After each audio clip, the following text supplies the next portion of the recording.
qui est debout? Au moins la moitié?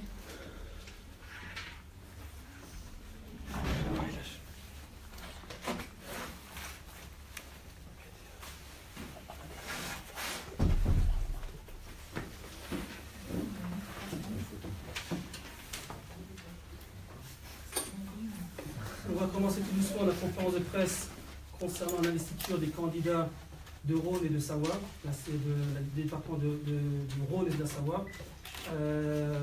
Tout d'abord, je veux remercier les personnes présentes aujourd'hui. Ça nous fait plaisir de venir ce soir, même si on a pu commencer tardivement, étant donné qu'il y avait des problèmes de circulation sur Lyon. On a dû prendre le temps avant de commencer. Avant tout, je voudrais remercier les présidents d'associations qui sont présentes aujourd'hui, que ce soit M. Aligé Degolo du COJAP international, que ce soit M. Abdelaziz Chambi de l'association CRI, et d'autre part les candidats qui ont déjà été investis par le PEJ, qui nous ont fait plaisir d'être présents aujourd'hui pour cet événement historique que nous allons vivre aujourd'hui dans le département de la Savoie, à savoir M. Ahmed Chetine, 5e circonscription de l'Ain, et M. Ramazan Ipek, première circonscription du Jura, qui est derrière, un peu caché, tendu, mais il est là. Donc je vous remercie également les personnes de la presse qui sont présentes aujourd'hui avec nous. Encore une fois, on remarque qu'il y a vraiment une envergure qui est autour du PEJ, que les gens suivent le PEJ, et notamment la presse qui n'a pas cessé de nous suivre depuis les investitures que nous avons commencé dimanche dernier. On le répète, mais c'est bon de le répéter, depuis dimanche dernier, on a investi pas mal de candidats dans différentes circonscriptions, à savoir le Jura, Lyon, la Côte d'Or, Bas-Rhin, Haut-Rhin, et aujourd'hui on a eu la chance d'investir les candidats de l'Ain et également des Hautes-Pyrénées et aujourd'hui de Rhône et de Savoie. Ce jour, comme vous voyez autour de moi, nous avons plusieurs candidats qui seront investis, que ce soit à ma droite, Madame Delphine Peter, 4e circonscription de Savoie, que ce soit toujours à ma droite, Monsieur Aikel El-Ouatati, de la 14e circonscription du Rhône, Monsieur, toujours à la droite, Youssouf Darle, 11e circonscription du Rhône. À ma gauche, nous avons Habib Darle, 12e circonscription du Rhône. Toujours à ma gauche, Madame Jamila Farah, 9e circonscription du Rhône. Et tout à ma gauche, Monsieur Mourad Ben Madi, 13e circonscription du Rhône. Nous avons Ahmed Özgün, 5e circonscription du Rhône, qui devait être présent avec nous. Il est sur la route. On espère qu'il va réussir à nous rejoindre d'ici quelques minutes. Comme je le disais, à chaque conférence de presse, nous remercions les personnes qui nous suivent depuis pas mal de temps maintenant. Ceci a débuté en 2015. Le parti Égalité et Justice a été fondé en janvier 2015 et depuis, nous sommes présents lors des grands événements, notamment les événements qui concernent la société. Et de plus en plus, on constate qu'il y a une certaine effervescence autour du parti Égalité et Justice. Le parti a été fondé par des personnes qui ont été impliquées dans les différents partis ordinaires depuis 1998. Il y a une histoire, donc il y a un vécu. Ce n'est pas un parti qui a été fondé sur une volonté personnelle ou bien une volonté d'amis qui ont souhaité créer un mouvement pour essayer d'exister. Au contraire, c'est parce qu'on les a rejetés dans les partis ordinaires, on n'a pas vu la valeur apportée que ces personnes pouvaient donner et faire avancer au sein de la société qu'aujourd'hui, ce parti Égalité et Justice a pris forme. Le parti Égalité et Justice a pour vocation notamment de rassembler les citoyens rejetés, oubliés, délaissés par les politiques ordinaires. Ce n'est pas les événements ou les crises actuelles qui doivent venir mettre en mal les citoyens qui n'ont rien demandé jusqu'à présent, si ce n'est d'être reconnus et acceptés comme ils sont. On vit dans un monde actuellement qui est de plus en plus axé sur le rejet ou bien la méfiance, la marginalisation, la stigmatisation d'une tranche de la population. C'est pourquoi en 2015, ce parti qui a été fondé suite à des listes indépendantes lors des municipales de 2014 a vu le jour et dès sa fondation, 3 mois plus tard, a fait les cantonales avec plus de 10 listes. Ces 10 listes ont en moyenne réussi à obtenir entre 5 et 6%. Ceci démontre encore une fois qu'il y a une certaine base de la société où il y a un ras-le-bol et qu'on demande qu'il y ait une alternative politique qui puisse être mise en place. Ce désamour s'est également ressenti à travers les élections présidentielles du premier tour que nous avons vécues il y a environ 15 jours de cela. Encore une fois, la classe politique est vraiment divisée, éclatée en 4 voire 5 morceaux. Ceci montre une fois de plus que les citoyens ont un ras-le-bol de cette politique qui est menée en contresens pour, et notamment et uniquement, préserver les intérêts et les privilèges de certains. C'est pourquoi, depuis 2002, nous avons constaté qu'il y a véritablement les privilégiés par rapport à d'autres personnes, à savoir les classes populaires, la diversité culturelle et culturelle qui est instrumentalisée pour éviter que les privilèges de certains ne soient retirés. De là, nous avons fait cette marche en avant qui a duré une quinzaine d'années, qui a donné forme au parti Égalité et Justice. Aujourd'hui, nous dénonçons ouvertement ce qui s'est passé depuis ces années-là, et on le dit de manière franche et honnête qu'il est temps de cesser de stigmatiser une partie de la population qui est là uniquement pour faire avancer les choses. Nous sommes contre les terminologies du genre le vivre ensemble, qui sont des coquilles vides pour nous, étant donné que le vivre ensemble, s'il n'y a pas le bon vivre, c'est-à-dire le terme bon devant, ça ne sert à rien de vivre ensemble si nous sommes dans une constante volonté de dénigrer le voisin ou la personne qui est autour de nous. C'est pour ça qu'aujourd'hui, les personnes qui vont être investies dans la circonscription du Rhône, ce sont des personnes qui portent des valeurs d'égalité, de justice, et notamment, ils sont là uniquement pour l'intérêt général. Nous, au Parti Égalité et Justice, on prône l'intérêt général et rien que l'intérêt général. Nous ne sommes pas là pour essayer de flatter les égos d'un tel par rapport à d'autres, ou bien prendre une revanche politique par rapport à d'autres formations qui ont rejeté constamment ces forces vives qui ne demandaient qu'une chose, faire évoluer le débat politique et le débat social. C'est pour ça qu'aujourd'hui, les gens qui ont eu la possibilité, ou bien du moins la chance d'être investis par le Parti Égalité et Justice, portent ces valeurs, et ces valeurs doivent être toujours et toujours uniquement orientées vers l'humain. Nous, on le dit ouvertement, nous sommes ni de droite ni de gauche. Avant tout, c'est l'humain qui doit primer. Déjà, faire la division entre droite et gauche montre à quel point les politiciens, depuis des années et des années, nous ont menti, alors qu'ils disaient rassembler, qui disaient qu'il fallait avoir une politique de cohérence pour la nation entière, ont, dès le début de leur investissement politique, divisé la société entre le clivage droite et gauche. Il faut que nous puissions remettre l'humain au centre des débats, et ça va nous permettre d'avancer de mieux en mieux, et surtout de pouvoir nous comprendre pour arrêter de stigmatiser, parce que nous voulons tous vivre dans la meilleure des formes en France, et surtout nous voulons vivre dans la quiétude, et cette quiétude, c'est pour les générations futures qu'elle doit être construite. Aujourd'hui, si nous mettons en base, du moins si nous allons créer ce mouvement, c'est également montrer que l'alternative est possible. Cette alternative est possible, nous l'avons vu depuis septembre dernier, nous sillonnons les 4 coins de la France, et aujourd'hui le Parti Égalité et Justice arrive à investir plus de 65 candidats dans le pays. Ceci démontre qu'il y a véritablement une volonté de la population de reprendre les choses en main et d'arrêter de laisser cette politique menée contre et envers nous, qui fait que ce sont nous, c'est-à-dire les citoyens premiers, que nous subissons ces contre-pouvoirs qui n'arrêtent de diviser et de créer un fossé dans la société. Enfin, avant de terminer, je dirais, concernant les seconds tours des élections présidentielles, nous avons déjà, lors du premier tour, fait un appel au vote blanc. On dit qu'il faut à nouveau voter blanc au second tour des présidentielles, à savoir le 7 mai prochain. Le vote blanc est important, le vote blanc est utile. Pourquoi? Pour montrer notre contestation lors du premier tour, mais surtout un vote sanction contre à chaque fois le fait qu'on nous demande de voter pour le moins pire, ou bien de voter parce qu'il est dans l'intérêt général d'éviter que des extrêmes passent. Comme le dit si bien aujourd'hui Ahmed Chetine, que j'ai retenu lors de son investiture, il a dit une chose qui est très bien. Jusqu'à présent, on nous a appris à voter contre. Maintenant, il faut voter pour le vote blanc, et voter pour le 11 juin aux législatives, aux personnes qui vous représentent et qui sont là uniquement pour cet intérêt général.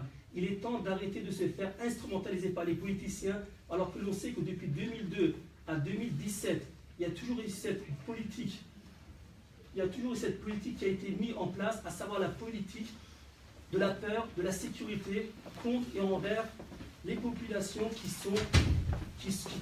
résident dans des milieux qui ne correspondent pas tout à fait au milieu politique. Nous disons une chose, si Marine Le Pen vient à gagner les élections présidentielles le 7 mai prochain, à savoir dimanche, c'est vrai que c'est un drame pour notre pays, c'est vrai que ça sera un drame pour la société, mais avant tout, ça sera une leçon pour pouvoir rebondir dès le 11 juin et créer et mettre en place une cohabitation pour montrer que le Front populaire, ce n'est pas que lors d'une élection pour essayer de faire barrage, pour faire passer un parti politique ou bien un candidat par rapport à un autre, et lui donner par la suite la majorité au Parlement et qui va pendant 5 ans faire une politique à contresens. Et il faut qu'on puisse lutter contre cela. Aujourd'hui, nous sommes là pour dénoncer ces dérives et nous sommes là avant tout pour dire qu'il est temps que nous, la population, le peuple de France, on est prêt à relever le défi et à créer cette alternative. D'ores et déjà, sachez que nous avons gagné, étant donné que nous sommes sur le terrain et que nous allons représenter dignement le peuple, uniquement le peuple. Nous ne sommes pas les serviteurs du peuple, nous sommes les serviteurs du peuple et non les seigneurs du peuple. Et nous sommes là uniquement pour le peuple et nous faisons ça que pour l'intérêt général et les générations futures. Mon intervention va se terminer là. Je vais juste donner la parole à tour de rôle aux candidats pour qu'ils se présentent brièvement et qu'ils puissent, dans un premier temps, parler de leur engagement sans rentrer dans les détails, à savoir sans rentrer dans un premier temps sur le programme, étant donné qu'on respecte le scrutin du dimanche. On va attendre le 8 mai pour pouvoir dévoiler notre programme. Donc je vais commencer par ma droite. On va commencer par Youssouf Darle, de la 11e circonscription du Rhône. Bonjour, moi c'est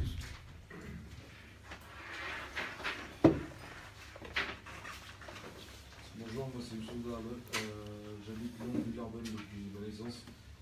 Fils à Habib Dagli, qui est aussi candidat pour les élections législatives sur Lyon, toujours sur le secteur de Rhône. Ma première et grande motivation, c'est le peuple. C'est tout ce que j'ai à vous dire aujourd'hui. Voilà. Je te remercie Youssouf, et c'est vrai que j'ai oublié de noter une chose qui est très importante aujourd'hui. Nous vivons un double événement historique, c'est que déjà nous avons plus de 8 candidats, on pense en avoir un peu plus sur le Rhône d'ici le milieu de semaine prochaine, mais d'autre part, il ne faut pas oublier que sur le Rhône, dans la 12e et dans la 11e, la 12e circonscription, nous avons père et fils. Et c'est une première de voir qu'il y a cet investissement de la part du fils et du père, et je demande que toute personne puisse pousser ses enfants à s'investir dans la politique. C'est pour ça que je vais passer maintenant la parole au patriarche de M. Youssouf, qui puisse nous dire quelques mots.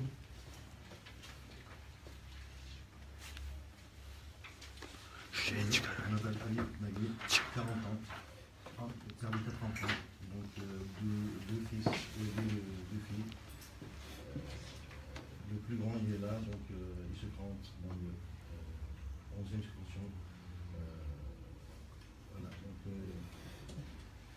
moi je remercie la Pej aujourd'hui parce que ce que je cherchais, je trouvais chez Pej et ils m'ont ouvert toutes ces portes souvent et j'ai avancé dedans. Je serai là pour tous les citoyens de 12e circonscription. Merci. Je remercie Habib Darle de parler véritablement de son cœur. On va se dire encore une fois, on n'est pas galant, on ne laisse pas la voix aux femmes, mais moi je laisse le meilleur à la fin, c'est pour ça qu'on va laisser les femmes à la fin. On va continuer avec M. Eiken El Ouachtati, et excusez-moi pour la prononciation.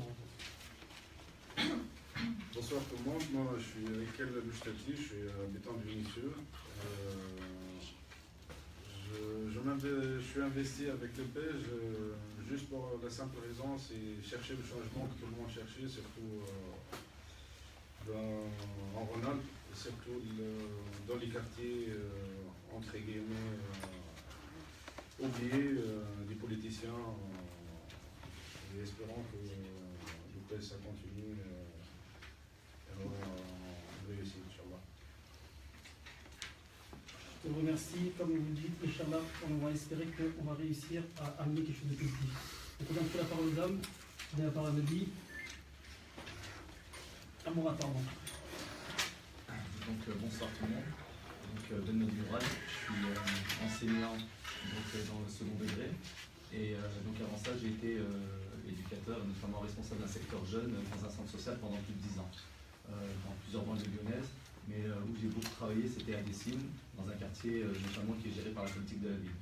Donc j'ai toujours prôné justement les valeurs universelles et un monde meilleur où tout le monde se respecte et s'apprécie, peu importe ses origines ethniques ou son rang social, et où seules vraiment les valeurs universelles comptaient. C'était mon objectif que je voulais faire passer pour cette jeunesse. Et comme on dit, vous savez que la jeunesse, c'est l'avenir d'un pays. Donc avec les années, j'ai compris qu'il était difficile de changer la société on va dire, en commençant par le bas de la pyramide. Donc j'ai décidé justement de m'attaquer au sommet, parce que j'ai vu que j'étais en train de vendre du rêve un peu à ces jeunes-là, qui je leur disais qu'il fallait être honnête, qu'il fallait être au service de tous, qu'il fallait travailler dur, et que derrière, vous aurez un emploi, vous aurez votre chance, vous aurez tout ça. Et je me suis aperçu que la société française était dans un déclin, et notamment justement par rapport aux minorités et aux jeunes de quartier. Donc c'est à ce moment-là justement que j'ai décidé justement de me lancer dans la politique, parce que je pense vraiment que la politique, quand vous la faites avec justice et intégrité, il y a possibilité de changer les choses. Il y a possibilité de changer les choses, et notamment de changer la vie quotidienne de plusieurs personnes, et avoir un vrai changement sociétal. Et c'est vrai que quand j'ai rencontré le PEJ, il m'a fallu à peine 2 jours, un séminaire de 2 jours, où j'ai pu voir qu'en fin de compte, on partageait vraiment les mêmes déceptions, la même analyse et les mêmes constats. Et ces constats-là, c'est aujourd'hui justement pour le bien de notre pays, pour son avenir, qu'il fallait vraiment une meilleure représentativité du peuple français dans le système politique. Et PEJ est un parti justement qui prône des valeurs universelles, que moi j'ai toujours partagé avec les jeunes, avec les moins jeunes, dans ma vie professionnelle, que dans ma vie professionnelle, que dans ma vie personnelle. Donc c'est pour ça que vraiment aujourd'hui j'ai quand même déjà un remerciement par rapport au PEJ, parce que c'est ce qu'à un moment donné j'aurais toujours voulu créer, un parti comme celui-là, qui est sur les valeurs, qui est justement pour pouvoir défendre des minorités. Et heureusement aujourd'hui, PEJ l'a fait, et il est en avance, et c'est maintenant à nous de suivre. Et quand je dis à nous, c'est à nous tous. Il faut qu'on joue le jeu, il faut qu'on soit derrière, et c'est à nous aussi de faire passer ce message dans nos quartiers, dans nos villes, dans nos communes, pour montrer que PEJ est différent dans sa manière de faire, différent dans son efficacité. Et c'est pour ça qu'aujourd'hui, réussir à sortir de cette d'être dans les minorités, dans ces fameux citoyens de seconde zone, c'est un objectif. L'objectif, c'est vraiment de retrouver la devise de notre pays, qui est la liberté, l'égalité et la fraternité. Cette devise, il ne faut pas la retrouver qu'en théorie, parce que oui, on la retrouve dans plusieurs parties, mais elle n'est qu'en théorie. Aujourd'hui, le PEJ, il veut faire vivre quotidiennement ces valeurs-là. Donc il est important qu'on puisse tous être derrière et soutenir le PEJ. Donc il faut qu'à un moment donné, les valeurs de la République soient vécues de la même façon, que l'on habite dans une banlieue, que l'on habite dans un centre-ville, que l'on soit d'origine d'immigrés, que l'on soit de pure souche français. Il faut qu'on arrive à passer au-dessus de tout ça. Et c'est ces valeurs-là, moi, qui à un moment donné garantissent et qui fondent notre République.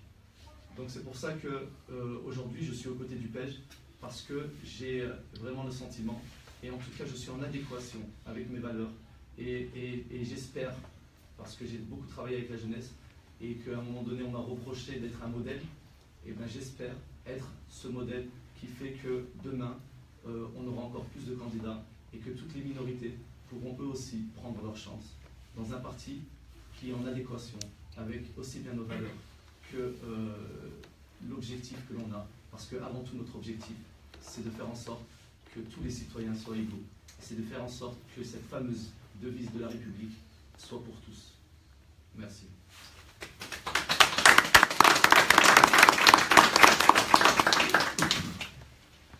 Mourad a tout dit, on a plus rien à dire après Mourad, mais je sais que la gentilité a beaucoup de choses à dire. Je dirais une chose avant de donner la parole à Jamila, parce qu'on donne la parole aux enseignantes. Les enseignants, pardon, Mourad a dit les enseignants, donc on va donner la parole à Jamila. Mais avant tout, le PEJ, c'est pas le PEJ qui l'a fait, c'est nous qui l'avons fait. C'est nous tous ensemble qu'on l'a fait, c'est pas que le PEJ, c'est grâce à vous, c'est grâce à toutes les personnes qui travaillent autour, que ce soit les personnes qui sont devant, derrière, à côté, qui soutiennent qu'aujourd'hui on arrive, en bout de 2 ans, il y a un mouvement national. Donc je vous remercie tous déjà d'avoir relevé ce défi. Donc, je vais donner la parole à Jamila. Bonsoir tout le monde, donc, je m'appelle Jamila Farah. Alors mon parcours, ça a été déjà d'être militante au sein de la CRI depuis plusieurs années. Donc la CRI, c'est la coordination contre le racisme et l'islamophobie. Et ma profession, c'est d'être enseignante de français d'une manière générale. J'insiste en fait sur la première fonction de militante, tout simplement pour marquer que l'engagement citoyen, c'est quelque chose qui me connaît. Donc moi, ce qui m'intéresse, c'est de représenter la 9e circonscription dans laquelle je suis née. Donc, je suis native de Villefranche-sur-Saône, je suis caladoise, et j'ai envie de défendre les intérêts des habitants de Villefranche pour la paix sociale et surtout pour la justice. Alors, mon engagement au parti Égalité-Justice, déjà comme l'intitulé le dit, donc, ce sont des concepts qui m'ont interpellé. Égalité, c'est un fondement républicain, vous le savez, dans la devise républicaine, et justice sociale. Avec justice sociale, on parle forcément d'égalité, et notamment aussi de redistribution équitable parmi les habitants. Comme on le sait, la situation politique aujourd'hui est très difficile, beaucoup de politiciens sont aux affaires, et avec ce parti, je crois que c'est un parti de renouveau.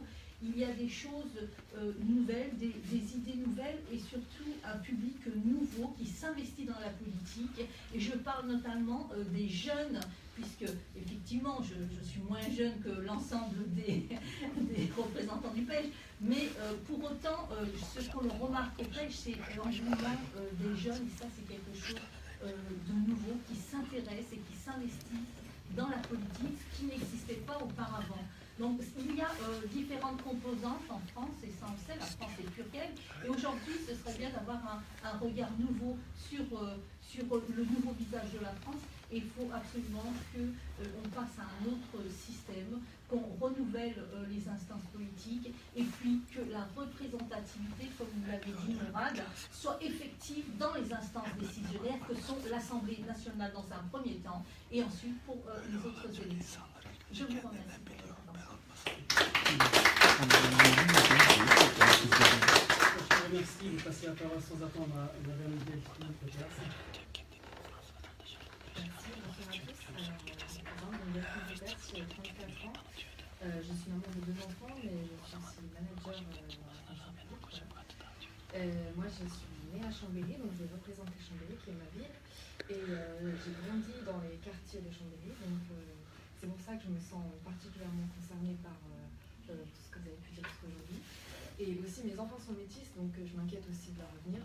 C'est ce qui fait que j'ai d'abord eu un engagement, enfin j'ai toujours d'ailleurs un engagement militant auprès du CRI, comme Jamila, et qu'aujourd'hui je crois, comme tous les membres du CRI, qu'un engagement politique est nécessaire, et je retrouve vraiment dans les valeurs que vous portez, le PEJ, et que je portez avec vous, les valeurs qui sont miennes, et le combat auquel je voulais apporter mon énergie avec vous dans cette ère. Voilà, j'ai pas la verbe des enseignants, donc je l'ai fait là, et merci de votre confiance.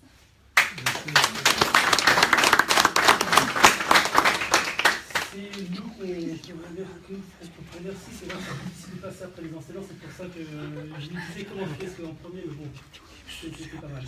On va passer à la troisième phase, à savoir les questions. Je ne sais pas si les médias, je pense que oui, les médias vont nous poser des questions, ou bien le public. N'hésitez pas, on est là pour répondre. Sachez que je suis une présentation générale des candidats et du parti, donc on ne va pas rentrer dans le fond du sujet, à savoir le programme.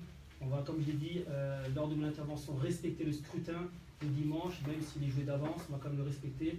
Et on va se mobiliser pour le 8 mai jusqu'au 11 juin. Donc s'il y a des questions, je prends les questions, bien entendu.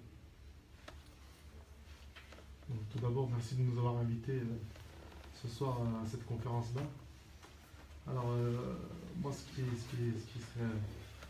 m'intéresserait, ce serait de savoir les raisons pour lesquelles vous avez trouvé le besoin de créer le parti, notamment. Donc, si vous pouvez répondre à cette question-là brièvement. Les besoins, brièvement, c'est très difficile parce que les besoins sont tellement énormes qu'on a besoin vraiment de pouvoir y répondre en quelques heures. C'est vrai qu'on a dû se dire à un moment donné qu'il était temps de prendre les choses en main, étant donné que dans les partis ordinaires, le problème était qu'on a oublié les valeurs, on a oublié l'humain, et on était là uniquement pour les privilèges et surtout essayer de conserver les fauteuils sur lesquels nous sommes assis, c'est-à-dire qu'ils sont assis. Ceci dure depuis des décennies, on voit très bien, la classe politique essaie de se renouveler depuis quelques semaines, quelques mois, mais encore une fois, on voit qu'il y a des politiciens de 30-40 ans, ils oublient la jeunesse, cette jeunesse qui peut apporter beaucoup. C'est pour ça que nous, au sein du PEJ, on donne la chance à ces jeunes qui sont là, qui connaissent de manière plus globale les problématiques, que ce soit dans les banlieues, que ce soit dans les classes populaires. Et on s'est dit que voilà, c'est également pour ça qu'il fallait mettre en place le PEJ. D'autre part, c'est le rejet de ces partis ordinaires. Lorsque malheureusement on ne remplit, ou du moins on ne respecte pas le socle qui est défini dans les statuts ou bien le règlement intérieur, et qu'on essaie d'apporter un plus qui, soi-disant, est contraire par rapport à leurs valeurs, alors que c'est la valeur universelle que nous défendions, c'est qu'on était marginalisés, mis de côté, et on s'est dit qu'il était plus possible de continuer. Mais comme on est investi avant tout pour l'intérêt général et pour l'humain, on s'est dit qu'il fallait continuer le combat. On a fait à travers des listes citoyennes 2014 et actuellement avec le PEJ. On espère continuer ceci en 2020, 2022, etc. Et si je peux me permettre de rajouter, juste que aujourd'hui, les députés, c'est 3% des députés sont issus des classes ouvrières et des classes employées, alors que 52% de la population active en est issue. Donc comment est-ce que 3% peuvent représenter plus de la moitié de la France? Donc aujourd'hui, les énarques qui nous gouvernent sont loin de la réalité. Donc on est obligé à un moment donné nous qui sommes tous les jours, quotidiennement, on voit justement les besoins et on les a vécus, et ben on va être à même les plus prompts à répondre à ces besoins-là. Donc c'est vraiment, encore une fois, très encourageant que justement des gens du peuple, entre parenthèses, et ben, travaillent pour le peuple. Je sens que mon ami Abdelaziz a envie de poser une question. Oui, c'est plus une remarque et peut-être la question après, c'est de dire, d'abord je voulais remercier le PEJ et les acteurs et actrices de CRI qui ont compris que si on veut changer les choses, puisque nous on est censé lutter contre le racisme et l'islamophobie, il faut aller sur le champ politique, puisque ceux qui distillent des règlements, des lois islamophobes, ce sont ceux qui sont à l'Assemblée nationale, c'est ceux qui votent des lois, c'est ceux qui dirigent le pays. Donc aujourd'hui, si on les laisse faire, ils vont continuer effectivement à nous exclure, à nous brimer, à porter atteinte à notre dignité et à nos droits. Donc moi, je suis content et je suis fier de voir qu'aujourd'hui, il y a un outil qui s'appelle le PEJ, c'est un outil, voilà, c'est un outil qui est à la portée de n'importe qui, d'avoir ouvert les portes à la diversité sociale, culturelle, ethnique, religieuse, et dire à des détracteurs, parce qu'il y a des détracteurs qui nous attendent au virage, et moi j'ai commencé à subir certaines attaques, puisque je soutiens le PEJ, et j'assume que je soutiens le PEJ, en disant oui, c'est turco. Alors comment, toi, Shakir, président du PEJ, tu réponds à ceux qui disent que voilà, c'est une dynamique turque, pro-turc, pro-Erdogan. Moi, j'ai répondu en disant si aujourd'hui il y a un mouvement politique qui émerge, qui est d'origine algérienne, tunisienne, comorienne, il n'y a pas de problème. S'ils me donnent les mêmes cadres, les mêmes structures, les mêmes moyens de bouger, eh ben, je veux bouger. Et je leur dis aussi aux détracteurs, comment ça se fait quand c'est le PS ou le PC ou l'extrême gauche faite de blancs de souche, qui vous présente des programmes politiques et qui vous met dans le rôle du colleur d'affiche ou de celui qui va faire les distributions de tracts, vous vous en contentez. Aujourd'hui, et je finirai là, on a cassé un complexe, on a cassé un tabou. La politique, c'est pas le privilège des blancs, c'est pas le privilège des dominants, c'est pas le privilège d'une catégorie de gens qui sont de telle classe ou telle ethnie ou telle couleur de peau ou telle religion. C'est la chose publique dans laquelle chacun de nous doit prendre ses responsabilités. Et moi, pour moi, c'est une chance inouïe aujourd'hui, et j'incite tous les gens qui écoutent et tous les gens qui suivent de s'investir et de prendre des responsabilités. Le PEJ, il sera à la couleur de nos engagements. Si nous nous engageons et nous posons nos revendications et nos points de vue sur la table, le PEJ, c'est pas une dictature, c'est un outil qui est à la portée de tous et dans lequel on discute. Et moi, je remercie de m'avoir donné cette possibilité, en tout cas, de m'exprimer là-dessus. Je te remercie, Abdelaziz. Ce qui est toujours charmant avec toi, c'est que dans ta question, tu donnes la réponse et après, c'est très difficile d'y répondre. Donc, on va comme essayer d'y répondre, apporter un petit plus. C'est vrai que tu as raison lorsque tu parles de tout ce qui est valeurs humaines, tout ce qui est compétition sociale, etc. Nous, concernant les détracteurs et qui parlent de partis turcophones, on n'y répond pas, étant donné que nous sommes français à part entière. Donc, on n'a pas besoin de récupération politique et surtout d'attirer les questions essentielles sur d'autres questions qui n'ont rien à voir, c'est-à-dire discuter du communautarisme du fait que ce soit un parti turc, etc., ne permet pas de faire avancer le débat. Ce CETAL, c'est pour ça que nous ne répondons pas, et vous voyez très bien autour de cette table, ce n'est pas un parti turc, c'est un parti issu de la diversité. Il n'y a pas que des Turcs, il y a des personnes de toutes composantes, comme l'a Sylvia dit, mais chez nous, la différence, c'est que les personnes qui composent ce pluralisme de la France, ce ne sont pas uniquement des personnes qui vont coller les affiches, mais qui prennent également part entière pour faire avancer les choses et faire changer. D'autre part, je dirais une chose, tant que nous, on défendra le peuple, on aura des détracteurs. C'est pour ça qu'on est heureux d'avoir des détracteurs, ça veut dire qu'on est dans la bonne voie, il faut continuer ainsi. Et concernant les questions de division et autres, ça a toujours été cette volonté de gouverner en divisant les mouvements qui se mettent en place, en essayant de créer la zizanie, à savoir que c'est un mouvement maghrébin, turc et autres. Non, nous sommes français, nous sommes humains, nous sommes ici pour faire changer les choses, faire avancer les choses uniquement pour le bon vivre ensemble et uniquement pour le bon vivre ensemble. Donc voilà ce que je dirais de plus par rapport à ta question et ta réponse. Merci. Y a-t-il d'autres questions? Je vois que les journées sont timides aujourd'hui. Oui, vous avez parlé initialement qu'il y aurait d'autres candidats qui seraient d'ici la semaine prochaine. Vous pensez qu'il va y en avoir combien et dans quelle circonscription? Je ne donnerai pas les circonscriptions pour l'instant, étant donné que ce sont des tractations qui sont en train d'être faites, et je préfère que les candidats soient présents lorsqu'on les investit, avant de les investir, c'est-à-dire sans leur présence, je n'aime pas les investir sans leur présence. Sachez qu'il y aura environ encore 3 voire 4 candidats qui seront investis sur le rôle. 2 étant sûrs, et pour les 2 autres, on aura la réponse dimanche. Donc on pense avoir, en tout, sur le compte de la Savoie, 13 à 14 candidats dans le Rhône et la Savoie. Merci. Donc l'objectif de départ, il me semble qu'il était de 50 candidats à la base. Aujourd'hui, cet objectif-là est atteint, donc je vous félicite. Est-ce qu'il y a un nouvel objectif à atteindre, puisque vous êtes à plus de 65, comme vous avez dit tout à l'heure? L'objectif de départ, le premier objectif de départ, c'était certes 50, mais avant 50, c'est 577. Donc le prochain objectif, c'est 577. Le temps va nous manquer, mais on espère qu'en 2022, on aura les 577 députés. Donc je pense que malheureusement, lorsqu'on a commencé bas. On aurait dû se mettre la barre haute, les 577 et avoir les 577. Mais l'objectif, c'est vrai qu'il n'y a pas d'objectif. On va investir jusqu'au dernier jour, c'est-à-dire qu'on va comme se mettre une date butoir du 15 mai. On va investir jusqu'au 15 mai les personnes qui répondent aux valeurs et à l'idéologie du peuple.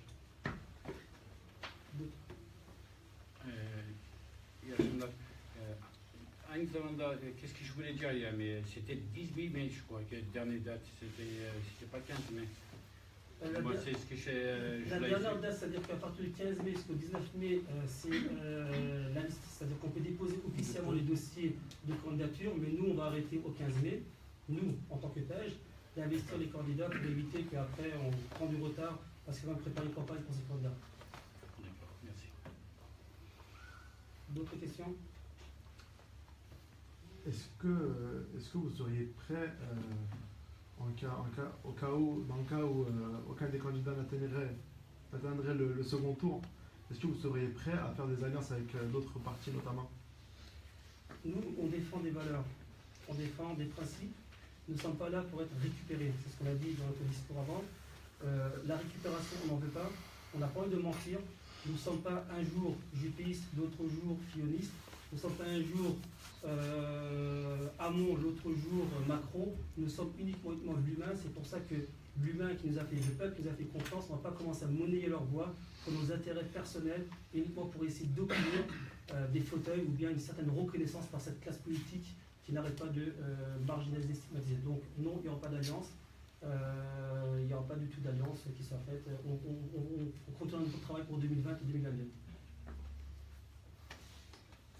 Et j'aurais entendu dire que certains candidats aux législatives dans certaines circonscriptions où le PEJ se présente également diraient que le PEJ serait dangereux puisqu'il divise l'électorat. Quelle réponse auriez-vous à leur donner? Diviser l'électorat, ça veut dire qu'on est en train de mettre à mal certains privilèges.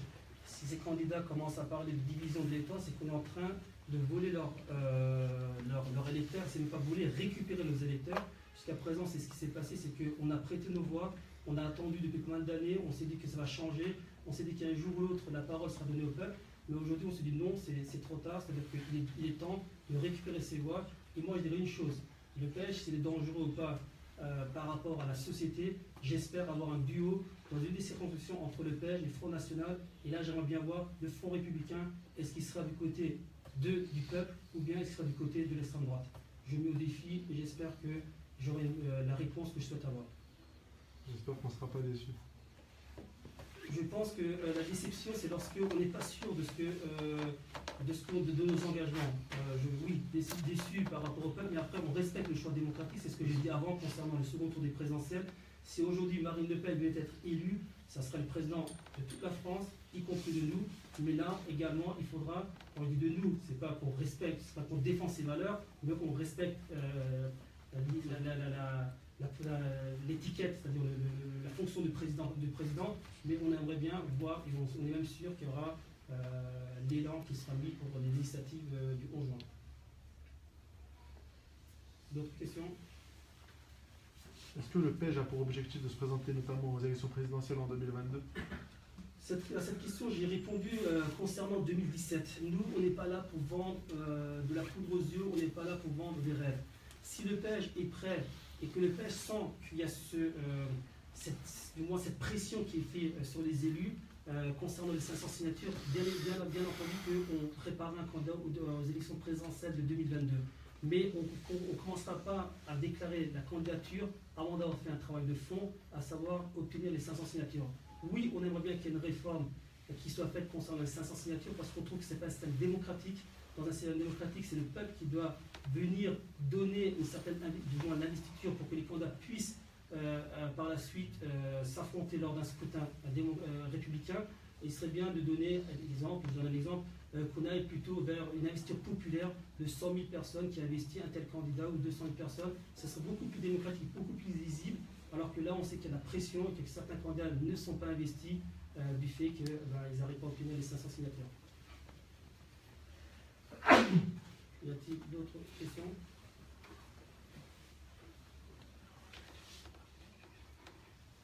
Sur ce, s'il n'y a pas de questions, je vous remercie. Je sais qu'il fait très chaud dans cette salle. Ça montre à quel point il y a la chaleur humaine qui est justement, comment comptez-vous faire connaître dans des villes où en fait on ne vous connaît pas? Moi je suis de Mâcon, je n'avais jamais entendu parler du PEJ jusqu'à ce qu'Abdelaziz me parle. C'est vrai que dans les petites villes comme ça, parce que vous c'est entre vous, Chalon, Lyon, Chambéry, tout ça, mais nous du côté Mâcon, tout ça, on n'a rien. J'ai l'impression que Abdelaziz vous a donné la fibre pour répondre aux questions, à votre propre question. Voilà. C'est-à-dire que nous, il y avait Strasbourg. Le mouvement a été créé à Strasbourg. Par conséquent, si aujourd'hui on est entendu à Chambéry, à Lyon, à Paris, à Marseille, c'est qu'on arrive à se faire entendre. C'est vrai que c'est un nouveau parti. Le parti a que 2 ans et demi d'existence. Ça va mettre du temps pour être entendu. Comme nous, on le soulevait avant, il y a des détracteurs. Le fait qu'il y ait des détracteurs, la communication passe moins bien. Mais on sait qu'aujourd'hui, on arrive à communiquer sur les réseaux sociaux, communiquer humainement avec les gens, avec les associations. Et ce qu'il disait le jeune homme, on était à 51 investitures il y a 2 semaines de ça. Aujourd'hui, on a 65. Ça veut dire que le message passe très bien et la communication peut être meilleure, mais elle est en bonne voie. Voilà. Moi, j'ai une réponse, c'est de proposer à Samia d'organiser une rencontre et on viendra présenter le PEJ là-bas et on fera, voilà, on va être un dynamique là-bas. On a trouvé une petite salle et on viendra avec plaisir. C'est vrai que moi, en plus, je connais beaucoup la population maconnaise, étant donné que je travaille dans le logement social depuis plus de 20 ans. Et c'est vrai que quand j'en ai parlé un petit peu, déjà le CRI, il y en a beaucoup qui ne connaissaient pas du tout. Donc j'ai entendu parler du CRI, non, c'est ça, du CC. Le CCF, ils ont entendu parler du CCF. Oui, voilà, le CRI, non, et le PEJ du tout, quoi. On dirait que dans le grand test de PEJ, on entend beaucoup parler, étant donné que la genèse vient de là-bas, sur les 15 circonscriptions d'Alsace, on sera présent dans 13 voire 14. Donc fait carton plein en Alsace. C'est pour ça que oui, le mouvement a commencé là-bas, mais je pense qu'en 2 ans et demi, le chemin qui est accompli, nous aurons des investitures à Valenciennes, à Lille, jusqu'à Marseille, en passant par Nice, Perpignan, Touraine, Caen, Évreux, Dreux, et j'en passe. Voilà, donc il y a pas mal de choses en donc on a, je pense, c'est vrai qu'il y a toujours du travail à faire. mais le travail qui est fait, c'est l'humain, c'est-à-dire que ce sont les jeunes, les gens qui font passer le message, et qu'aujourd'hui on adhère assez facilement au PEJ, étant donné qu'on parle du cœur, et on parle surtout pour qu'on puisse faire avancer ce mal-être sociétal. D'accord. Mais c'est vrai que comme il dit, ouais, ce serait bien de faire organiser. Se organiser, nous on est partout. Hein. D'accord, parce que nous, Macon, c'est vrai qu'on n'a rien. Alors, on est obligé de venir à Lyon, même pour avoir une association. Ouais. Pourquoi pas une candidature sur Macron? Oui, oui, c'est ce qu'on avait proposé. Moi, j'ai proposé. Je connais beaucoup candidate. de gens qui seraient intéressés, justement. Parce que c'est vrai que nous, c'est en plus, on est un peu c'est des gens du quartier, on met tous les Arabes et les Turcs ensemble. Et après, tout le monde s'en fout, quoi, voilà.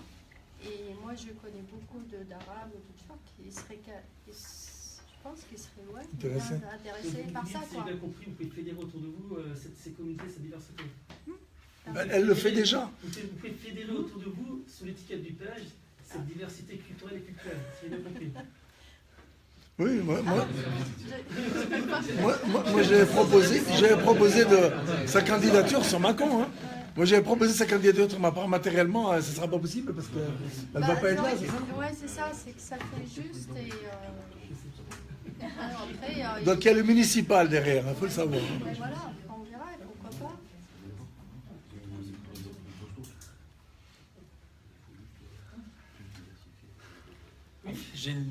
C'est pas une question, ça sera plus une remarque. En fait, comme vous le disiez au début, en France, on a un système où on va toujours garder les mêmes. On va avoir une classe sociale, entre guillemets, qui aura fait de grandes écoles. On va récupérer leurs enfants, ils feront également de grandes écoles. Par la suite, ça va continuer éternellement de la même manière. Et au niveau de la politique, ça sera toujours les mêmes têtes qui vont se passer un peu le flambeau.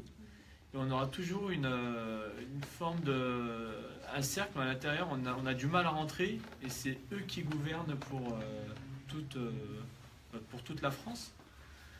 Je vais donner un exemple. Dans les grandes écoles, on va dire une fois qu'on passe dans les études supérieures, on n'a que des enfants de cadres.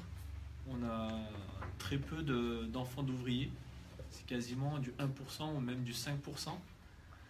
Et finalement, pareil, pour tout ce qui est l'ENA, les énarques, c'est pareil, c'est des enfants de cadres. Ils sont issus d'un milieu très favorisé. Et du coup, ça entretient un peu toujours le même système. Et du coup, ce qu'on retrouve dans la classe politique, c'est toujours ces mêmes personnes qui nous obligent un peu à voter pour eux. Donc moi, je me suis engagé un peu dans la politique pour essayer de faire basculer cette chose. Je me suis engagé avec les Républicains. Je me suis dit, là, si je fais rien, je vais subir. Donc, engageons-nous. Je me suis engagé avec les Républicains. Donc, j'ai milité pour que Juppé passe. Il n'est pas passé, c'est Fillon. Donc, je me suis dit, on va quand même le soutenir. Il ne doit pas être si mauvais que ça. Au bout de quelques semaines, on a eu toutes ces histoires avec son épouse. Bon, j'ai compris que c'était un bandit, j'ai changé. Enfin, j'ai plutôt arrêté. J'ai commencé à regarder un peu à droite, à gauche. Et en fait, j'ai vu finalement que depuis de longues années, on nous a appris, en fait, on nous a éduqués à voter pour le moins pire. En fait, on ne choisissait jamais. J'ai commencé à voter en 2002. J'avais le choix entre Chirac et Le Pen. Bon, là, on dit on va voter Chirac parce que c'est moins pire que l'autre. Je ne dis pas que c'est bien, mais c'est moins pire. Et finalement, depuis de longues années, on ne va pas voter pour quelqu'un qu'on aime, mais pour quelqu'un qu'on va le moins détester. Et je tiens à féliciter le PEJ, parce que là, ça sera la première fois où j'aurai la possibilité de voter pour un mouvement pour lequel je vais adhérer à 100%. Voilà, je tiens à vous féliciter et bravo pour ce mouvement.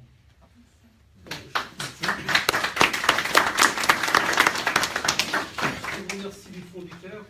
Je pense que les Républicains ne vont pas être contents. Ils vont nous en vouloir. On récupère un adhérent des Républicains. Il y avait une question derrière. Oui, moi, c'est plutôt il y a politique nationale que je veux parler. Aujourd'hui, en fait, chaque fois qu'il parle de terrorisme, il met l'islam là-dedans. Mais c'est quelque chose. Mais terroriste, ça reste toujours un terroriste. il met des terreurs monde entier. Mais il n'y a pas qu'en France, il n'y a pas que d'Europe. Il y a du monde entier, il y a des terroristes. En fait, terroriste, il va rester terroriste. Mais l'islam, c'est une religion. Il ne faut pas qu'ils nous salissent. Il faut qu'ils changent des conversations. Il faut qu'ils arrêtent. Il faut qu'ils arrêtent de parler de ça. L'islamophobie, c'est pas moi qui l'ai inventé, c'est eux qui l'ont inventé. Mais je veux dire, l'islamophobie aujourd'hui, si c'est moi qui ne défends pas, nous on ne défend pas, il n'y a personne qui va le défendre. Et aujourd'hui, j'ai des candidats qui ils ont arrêté parce que dans nos programmes, il y avait des islamophobie. Si on ne défend pas nos quartiers, si on ne défend pas nos jeunes, si on ne défend pas nos anciens, il n'y a personne qui va le défendre. Moi, la remarque que je veux faire au niveau de la politique nationale, comme je dis, il faut qu'ils arrêtent avec terroristes, islamistes. Ça n'existe pas. Terroriste, ça a resté toujours terroriste. L'islam, c'est une religion qui est propre, qu'il ne faut pas le salir. Je vois que la remarque est pertinente concernant le malaise qu'il y a dans la société. Encore une fois, je ne vais pas rentrer dans le programme du PEJ, parce qu'on entend le programme un peu du PEJ, mais sachez qu'on défend les mêmes choses, les mêmes valeurs que vous défendez. Il faut arrêter de mélanger une religion, une appartenance sociale par rapport à un acte qui est barbare, un acte qui est malsain, en essayant de le faire récupérer par d'autres milieux qui n'ont rien à voir avec ces gens-là. C'est vrai que les terroristes restent des terroristes, que ce soit les terroristes du PKK, du Daesh, d'Al-Qaïda, c'est du terrorisme. Après encore, quels sont les mouvements qu'ils ont mis en place, qui font en sorte d'asseoir leurs besoins? Il faut se poser des questions, mais tout cela, ça sera débattu à partir du 8 mai prochain. D'autres questions? J'ai 5 questions. J'allais dire, moi, on sait tous que en matière de politique internationale, on sait tous que, personnellement, concernant l'islam, on dira toujours que, par exemple, Daesh, par exemple, a un rapport direct avec l'islam. Mais on ne dira jamais, par exemple, ah ben, c'est le Ku Klux Klan, ah ben c'est un chrétien. Ou alors c'est le sionisme, ah ben c'est le judaïsme. On fera toujours, en fait, on remettra toujours la faute sur l'islam, en fait. On fera toujours, en fait, si vous préférez la différence qu'il y a, elle se fera toujours, en fait, du mauvais côté, mais toujours du côté de chez nous, en fait. Mais jamais du côté, par exemple, du côté de la chrétienté ou du judaïsme. Vous voyez ce que je veux dire? Nous, au PEJ, on a un respect total pour toutes les croyances. On n'est pas là pour dire qu'il y a une croyance qui est maltraitée par rapport à notre croyance. Nous sommes là pour dire que les croyances doivent être traitées à pied d'égalité dans la sphère privée. Concernant certaines stigmatisations, marginalisations, bien entendu qu'il y a du travail à faire. Et ce travail, aujourd'hui, autour de cette table, il y a des candidats qui sont prêts à relever le défi et à faire ce travail. C'est vrai qu'il faut également se poser la question, pourquoi est-ce qu'à présent, nous avons toujours voté contre et jamais pour? Et surtout, pourquoi est-ce qu'à présent, nous avons toujours laissé la chose publique, comme vous disiez si bien, à des énarques ou bien d'autres personnes qui représentent 5% de la population, comme disait notre candidat l'enseignant Mourad. Nous avons quand même 53% de la population qui est issue de la classe populaire, alors que nous avons 3% qui sont des élus. Donc il est temps de pouvoir reprendre les choses en main et faire changer les mentalités. C'est vrai que les médias y contribuent beaucoup, et on est plus à même de pouvoir dénoncer des personnes qui ne se défendent pas en faisant croire qu'ils sont responsables de ce qui se passe, alors que ces personnes sont là uniquement pour bien vivre ensemble. Je parle naturellement de la diversité culturelle et culturelle dont la France a la chance d'avoir. C'est un pluralisme que beaucoup de pays nous envient, mais malheureusement qu'ils n'ont pas. Et il faut se dire que c'est à travers cette richesse que nous allons pouvoir faire évoluer les mentalités des choses. Parce que le but du gouvernement, moi ce que je vois, c'est de tout faire en sorte pour qu'on soit divisé, mais en fait il n'y a jamais rien qui nous rassemble en fait. Si, le PEJ. Non, oui, non, mais je veux dire, non, mais je parle au niveau du gouvernement actuel, que ce soit la droite, la gauche, enfin la gauche, maintenant il n'y a plus de gauche, mais je veux dire, ça a toujours été la même chose. La gauche, elle a toujours tapé aussi sur les musulmans. Là, le quinquennat de Hollande, ça a été une catastrophe, et nous, on s'est fait taper sur les doigts. Je veux dire, quand vous entendez Manuel Valls, qui dit, par exemple, j'interdirai le voile, il l'a dit, et quand il dit de l'autre côté, les juifs de France peuvent porter avec fierté leur kippa, je veux dire, soit... Et c'est pour ça que nous, on appelle encore une fois, je répète, à voter blanc dimanche 7 mai, pour dénoncer ceci, pour sanctionner ceci, parce que nous, le Front National ne fait pas peur. on dit une chose, avant même que de stigmatiser, c'est le Front National risqué, du moins Marine Le Pen, à être présidente de la République le 7 mai, que c'est les populations ici, la diversité culturelle qui vont le plus souffrir, moi je dirais que c'est l'économie française, c'est-à-dire qu'on va tous souffrir. Par conséquent, la politique économique n'étant pas adaptée, on risque d'avoir tous des problèmes. Donc c'est pour ça qu'il faut qu'on puisse lutter sur les vrais sujets et arrêter, comme vous disiez si bien, de diviser la société. Ceux-ci sont des politiques de manipulation pour diviser au maximum et essayer de conserver les privilèges. Sachez une chose, c'est pour ça que j'ai répondu de manière un peu,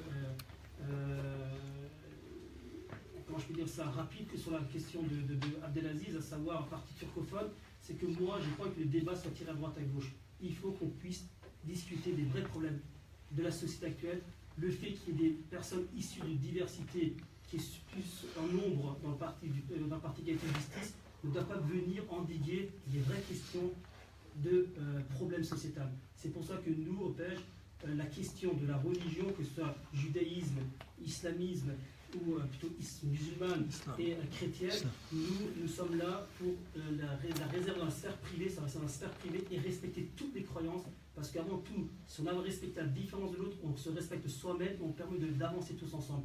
Aujourd'hui, malheureusement, il manque ce respect, le fait qu'il y ait une certaine tenue vestimentaire, le fait qu'il y ait une certaine pensée, une certaine idéologie, mais de suite, alors même qu'on ne connaît pas la personne, des barrières entre nous. Nous, on dit non, on peut avoir des différences, mais on peut tous ensemble réussir un projet commun. Et là, on le prouve autour de cette table, nous avons toutes des différences. Il y en a qui sont un peu moins âgés, d'autres qui sont plus âgés. Il y a des personnes issues de l'enseignement, il y a des personnes qui sont issues du bâtiment, etc. Donc on a pas montré qu'il y a ce brassage qui peut être mis en place. Et surtout, ce qui est vraiment agréable à regarder autour de cette table, on a des personnes de la communauté maghrébine, de la communauté turque. Et j'aime pas dire ce mot parce que bon, il est un peu fort de café. Des personnes françaises de souche. Donc nous, on arrive aujourd'hui à montrer qu'on arrive. Tout à fait. Donc nous, aujourd'hui, on arrive à montrer qu'on arrive à recréer, même si mon ami n'aime pas trop cette parole, Abdelaziz, Black Blanc Beurre, c'est vrai que moi non plus je n'aime pas trop, mais c'est le pluralisme en France et c'est la réalité française. La France a toujours été un pays pluriel. Et la France doit faire ce pays pluriel, et c'est comme ça qu'on peut avancer et arrêter que 5% des énarques viennent nous gouverner, que 5% des économistes décident du bien-être de l'économie française pour les 5-6 prochaines années à venir, ou bien qui décident de qui est bon, qui est mauvais. Nous, on a cette chance de pouvoir rentrer dans les banlieues, nous, on a cette chance de pouvoir rentrer dans les classes bourgeoises, nous, on a cette chance de pouvoir aller dans différents cultes, que ce soit à la mosquée, à la synagogue, à l'église. Nous, on n'a pas de complexe, on dit qu'il faut bien vivre ensemble pour pouvoir faire avancer la société. Oui. Ne pensez-vous pas qu'à un moment donné, les électeurs craignent comment dire, de vous donner en quelque sorte le pouvoir par crainte de se dire, enfin, vous dites français, vous dites représentez tous les Français, mais ne craignez-vous pas qu'à un moment donné les Français de souche, comme vous dites, aient peur de faire confiance à des personnes, à des Français issus de la communauté turque en quelque sorte ou maghrébine? Moi je dirais, encore une fois, nous sommes des Français à part entière et surtout aujourd'hui, il faut se dire une chose, le premier tour de la présidentielle est révélateur de beaucoup de choses. À l'heure actuelle, Macron, qui a eu 24% des voix, risque ce dimanche d'être président de la République. Donc il représente 25% de la population, 24% de la population. Par conséquent, nous, on représente une frange importante également de la population. Quand je dis nous, ce sont les personnes issues de la classe populaire, de la diversité culturelle et culturelle. Donc, s'il vient un jour que nous avons la majorité au second tour, bien entendu que c'est un risque, c'est une chance pour la France, parce que là, on pourra parler d'égal à égal et arrêter de stigmatiser une personne contre l'autre personne juste pour préserver nos privilèges. Nous ne sommes pas là pour une question de chaise musicale. Oui, de chaise musicale, nous, on est là pour faire avancer le débat politique, pour qu'on puisse tous ensemble, comme aujourd'hui, chacun est libre de poser la question qu'il veut, c'est pouvoir essayer d'avancer ensemble. Donc, avoir peur, une crainte quelconque, le fait qu'il y ait un élu issu du parti Égalité et Justice, je trouve non, c'est plutôt une chance pour la France. Parce que la France aurait pu montrer que ce complexe qui a au fond de ne pas donner la chance, hormis la chance à des footballeurs ou bien à des artistes issus de la diversité, il est temps, une fois pour toutes, de donner également cette chance à des personnes issues de la diversité en politique. Oui. Quels sont vos moyens et domaines d'action, mis à part les réseaux sociaux comme Facebook Twitter et Instagram. Ben, je dirais qu'après le 8 mai, tout sera dévoilé. Ça rentre plus dans la campagne politique. Juste un complément de réponse, si je peux me permettre, pour dire donc sur la question de dire les Français, etc. C'est une question de culture, une question de complexe qu'on nous a imposé dans la société pour dire ah ben si t'es arabe, si t'es turc, si t'es noir, tu peux pas te présenter aux élections. En gros, c'est chasse gardée, quoi. On nous a inculqué ce genre de complexe. Et moi, je vois des gens de chez nous, enfin quand je dis chez nous, les quartiers populaires ou l'immigration. Ben, ils osent pas, ils disent oh non, tu vas faire tu veux être candidat. Mais c'est pas possible, mais t'es pas chez toi. Ben si, je suis chez moi, je grandis ici, je suis né ici, je suis citoyen français, je paye mes impôts ici, etc. Donc c'est-à-dire qu'il y a une sorte de contre-culture médiatique et politique à instaurer. Et c'est à travers la visibilité, quand je vois des affiches comme ça, je suis content. J'ai vu ça en Belgique il y a une dizaine d'années, j'étais surpris, je dis purée, les Belges ils sont en avance sur nous. Je voyais plein de têtes d'arabes, des femmes avec foulard, je dis oh là, je dis si en France on arrive à ça, c'est que, eh ben, alhamdoulilah, comme on dit, on y arrive, et il faut qu'on y arrive. Il faut qu'on arrive à ce que les têtes de Turcs, d'Arabes, de Noirs, de femmes, de Blancs, de jaunes, de rouges, eh bien, soient visibles par tout le monde pour que les gens comprennent que ce sont des citoyens qui ont aussi le droit de faire la politique au sens noble du terme et que c'est pas chasse gardée pour une poignée de voleurs et une poignée de profiteurs du système depuis 40 ans. Il y a des gens, ils n'ont jamais travaillé de leur vie, ils ont toujours eu des mandats politiques et pour faire quoi? Pour nous mettre toujours en dessous là-bas, en dessous de la table là-bas. Donc aujourd'hui, ça suffit. Eh ben aujourd'hui, on va se décomplexer, on va sortir, on va aller sur les marchés et la politique c'est quoi? C'est du contact. Regardez, il y a des gens, vous les voyez jamais. Pendant 5 ans, ils ont leur mandat, on les voit jamais. Quand est-ce qu'on les voit? À l'approche des élections, ils viennent sur les marchés. Aujourd'hui, j'étais à la mosquée, j'ai commencé à enregistrer, j'étais arrivé trop tard. Le maire du 5e, je vois un responsable de la mosquée avec des tracts, Macron, machin, je dis, ah, je regarde, je dis, ah bon? Et à un moment, je m'assois comme ça et j'entends le mec dehors, il dit, ouais, je suis le maire du 5e, vous pensez à bien voter? Ah ouais, le maire qui se déplace à la mosquée. Pourquoi? Pour accoler nos voix. C'est quoi ce truc de fou là? Et quand nous, on veut présenter des candidats de chez nous, on vient dire ah ben non, faut pas. Ben non, c'est bon, ça suffit maintenant. Voilà, il faut tourner la page, il faut casser ce complexe, il faut dire voilà, nous, on va aller voir les gens sur les marchés, à la sortie des mosquées. C'est à nous d'aller, on est le mieux à même pour répondre aux questions des nôtres. Les fameux 70% d'abstentionnistes, c'est des gens de nos quartiers. C'est les classes populaires, c'est des retraités français de souche qui n'ont plein l'argent. C'est des gens issus de l'immigration qui ont travaillé toute leur vie, qui n'ont plus les moyens aujourd'hui de payer leur loyer. Eh ben, il faut aller vers ces gens-là. Et quand ils vont nous voir sur les marchés, eh ben, ils vont changer de tête. Ils vont dire, ah ouais, j'ai vu Youssouf, j'ai vu Mourad, j'ai vu Jamila, j'ai vu Delphine. Ah ouais, mais ça y est, ils changent leur truc. Et c'est comme ça. C'est une question de rapport de force, c'est du long terme. Et moi, je vous donne rendez-vous, quel que soit le score, en tout cas, qui aura législative, pour les municipales. Parce que c'est les municipales qui nous donneront la visibilité auprès de nos concitoyens. Parce que dans ta municipalité, les gens, ils te connaissent. Ils te voient à l'école, ils te voient au marché, ils te voient au travail, ils te voient dans la rue, ils te voient au café du coin. Et c'est là, il faut faire ce travail-là. Et en fait, là, moi, je suis content pour vous parce que, franchement, les candidats, vous êtes gâtés parce que c'est une expérience extraordinaire. Vous allez la vivre et vous allez être armés pour aller occuper ce terrain-là. Donc, occupez-le, ne le laissez pas à d'autres et sans complexe. Voilà, il faut y aller. Et par contre, est-ce que ça vous fait pas juste d'aller sur le... Ça fait un peu juste pour aller sur le terrain, quoi, maintenant, pour se faire connaître. Ils ont la campagne. C'est chaud.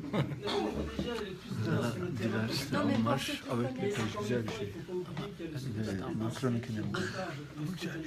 Il y a un certain respect du scrutin présidentiel qu'il faut avoir, même si ce n'est pas interdit de commencer la campagne, il faut quand même respecter la présidence, c'est-à-dire la présidentielle.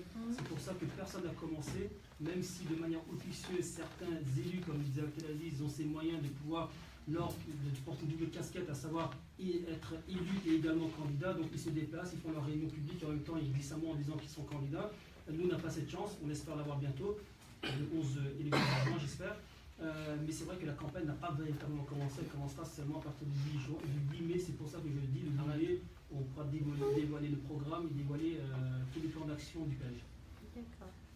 Juste une chose en plus, en complément de ce qu'il a dit Aziz, comme j'ai dit, nous on est sur le terrain, on est dans le quartier, on est dans les cafés, pratiquement on n'est pas des élus comme les anciens politiciens qu'on les voit aujourd'hui, parce que nous pratiquement tous on est dedans et la chance que le PEG nous donne, c'est c'est de concrétiser nos idées et d'avancer. Je sais pas pour. D'avancer et surtout de faire avancer les débats de la société. Et il faut dire une chose, on n'est jamais en retard. Vous savez, moi je dis toujours, il vaut mieux commencer à un moment donné que de toujours mettre l'échéance à un autre moment. Le fait déjà que les candidats qui sont à droite et à gauche, ou déjà qu'ils ont gagné le premier combat, c'est déjà de commencer quelque chose. Et quelle que soit l'issue des scrutins le 11 juin, on a gagné, à savoir gagner le cœur des citoyens. Ce sont des personnes qui sont investies, qui vont s'investir en dehors de leur travail. Ce pas des gens qui ont la possibilité de pouvoir se prendre des arrêts de travail ou bien avoir des congés supplémentaires. Ils sont là, ils font le travail le soir, ils font bénévolement pour faire avancer les choses et non pour essayer de récupérer un certain fauteuil. Oui, nous, on parle du fauteuil seulement pour pouvoir contribuer à cet intérêt général et c'est pour ça qu'on dit qu'on n'est jamais en retard, qu'on est 1%, 2%, 3%, on a déjà gagné, on était à 0, on était même à moins quelque chose. Il y avait des mois à l'époque avant que les pêches soient créées. Aujourd'hui, si on arrive à faire 3%, 4%, et c'est le socle qui est actuellement, c'est ce qu'on attend, entre 5 et 7%, c'est déjà un très bon combat. Et comme disait Abdelaziz, ça me permet de préparer les municipales 2020. C'est également l'un des combats du PS, c'est préparer les municipales de 2020. Et c'est pour ça que je pense qu'il y a certains partis qui ont 30, 40 ans d'existence, aujourd'hui se jouent à, soi-disant, dénoncer une certaine ingérence au sein du PEJ de mouvements extérieurs ou bien de politiques extérieures, tandis qu'eux sont ouvertement en train de défendre des acteurs terroristes, des terroristes à ciel découvert. Donc c'est pour ça que nous on dit qu'on est dans la bonne voie, on va continuer ainsi et 2020 ce sera encore meilleur que le 11 juin prochain. D'autres questions? C'est plus de questions, j'ai l'impression qu'on est bien fatigués tous. Est-ce que vous serez prêt à vous déplacer si on vous invite pour donner l'exemple? Nous, on est prêt à se déplacer, pas pour donner l'exemple, pour faire passer le mot. Il n'y a pas de souci, voilà. Il n'y a pas de souci, on est là pour faire passer le mot. Il suffit d'organiser, on se déplacera, que ce soit un jour férié, que ce soit pas un jour férié. Pour que les gens y voient, nous, ça ne dérange pas. Nous, on se dit qu'il est temps maintenant de faire changer les choses. Donc, je vous remercie. Il y a une petite collation derrière, n'hésitez pas à en profiter. Moi, j'en profitais, donc n'hésitez pas. Merci. Bonne soirée.